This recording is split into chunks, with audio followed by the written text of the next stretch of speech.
ভারতের অনেক দর্শকরাই কমেন্ট করে আসছেন বাংলাদেশ নাকি ভিখারি দেশ।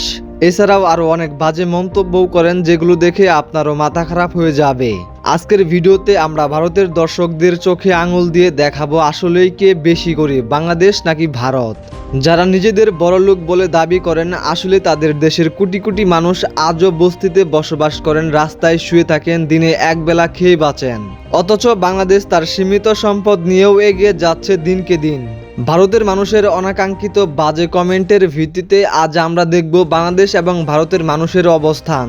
সত্যিই কি বাংলাদেশ গরিব নাকি ভারত, সেটা উঠে আসবে আমাদের আজকের এই ভিডিওতে। ভিডিও ভালো লাগলে অবশ্যই আমাদের ইউটিউব চ্যানেলটি সাবস্ক্রাইব করবেন। তাহলে চলুন ভিডিও শুরু করা যাক। সত্যি কথা বলতে ভারতের অনেক মানুষ নিজেদেরকে এমনভাবে উপস্থাপন করে যেন পুরো দুনিয়া তাদের পায়ের নিচে অবস্থান করে। ভারতীয়রা ভাবেন তারা সুপার পাওয়ার, আর বাংলাদেশ নাকি শুধু ভিখারিদের দেশ।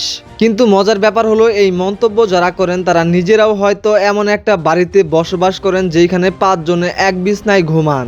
সত্যি কথা বলতে ভারতের কিছু মানুষ খুবই আজব। নিজেদের দেশের বাস্তব চিত্র লুকাতে গিয়ে বাংলাদেশের বিরুদ্ধে বাজে কমেন্ট করতে নাকি তাদের ভালো লাগে।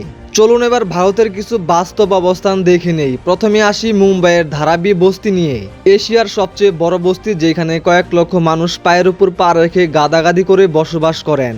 সেখানে বাড়ি বলতে ভাঙা টিনের চাল, মেঝে বলতে কাদা, পরিষ্কার পানি, এমনকি টয়লেট পর্যন্তও নেই। অথচ সেই শহর থেকেই ভারত নিজেদের অর্থনীতির বড়াই করেন।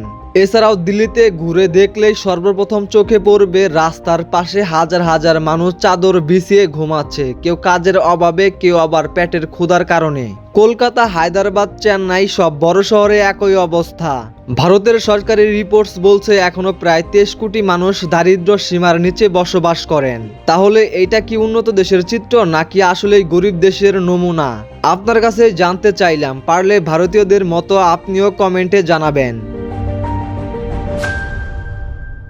এবার আসুন বাংলাদেশ নিয়ে কথা বলি। বাংলাদেশ সীমিত সম্পদ নিয়ে শুরু করেছিল, প্রাকৃতিক দুর্যোগের সাথে প্রতিদিনই লড়াই করেছে। তবু বাংলাদেশ দাঁড়িয়ে আছে মাথা উঁচু করে। বাংলাদেশ এখন দক্ষিণ এশিয়ার অন্যতম সফল অর্থনীতির একটি উন্নতশীল দেশ। দারিদ্র্যের হার আগের চেয়ে বর্তমানে অনেকটাই কমেছে। গ্রামের মানুষ এখন ঘরে ঘরে বিদ্যুৎ পাচ্ছে, শিশুরা স্কুলে যাচ্ছে, সাধারণ মানুষ ছোট্ট ব্যবসা করছে, প্রবাসীরা কাজ করে টাকা পাঠাচ্ছে, যার ফলে দেশের অর্থনীতি শক্তিশালী হচ্ছে। সবচেয়ে বড় কথা, বাংলাদেশের মানুষ এখন পরিশ্রম করে সচ্ছলভাবে বাঁচতে জানে। বাংলাদেশের গ্রাম অঞ্চলে এখন মোবাইল, ইন্টারনেট, মোটরসাইকেল এইসব একেবারেই সাধারণ ব্যাপার, যা ভারতের অনেক শহরের দরিদ্র মানুষ আজও কল্পনা করতে পারে না। তাহলে প্রশ্ন হচ্ছে, কে গরিব? যে দেশের লক্ষ লক্ষ মানুষ রাত কাটায় রেল স্টেশনে, ফুটপাতে, বস্তিতে, সেই ভারত নাকি বাংলাদেশের মানুষকে গরিব ভিখারি বলে? যেখানে বাংলাদেশের সাধারণ মানুষ এখন আধুনিক জীবনে পার রেখেছে, সেই বাংলাদেশকে নিয়ে কূটনৈতিক কথা বলতে একটু বাঁচা উচিত ভারতের মানুষদের। ভারতের মানুষদের মনে রাখা উচিত, মাথা উঁচু করে থাকা মানেই ধনী নয়। নিজেদের কোটি কোটি গরিব মানুষকে পেট ভরে খাওয়াতে না পারলে সেই দেশ কখনোই বড়লোক হয় না। বাংলাদেশ এখন দুনিয়ার কাছে উদাহরণ, আর ভারত হচ্ছে বস্তির রাজধানী। আমাদের আজকের এই আলোচনায় পরিষ্কার, বাংলাদেশ আজ গর্বের সাথে এগিয়ে যাচ্ছে, আর ভারত আজও কোটি কোটি গরিব মানুষদের দুঃখ বয়ে বেড়াচ্ছে। তাই ভারতের দর্শকরা যারা অহংকার করে বলেন বাংলাদেশ গরিব, তাদের উচিত প্রথমে নিজেদের দিকে তাকানো।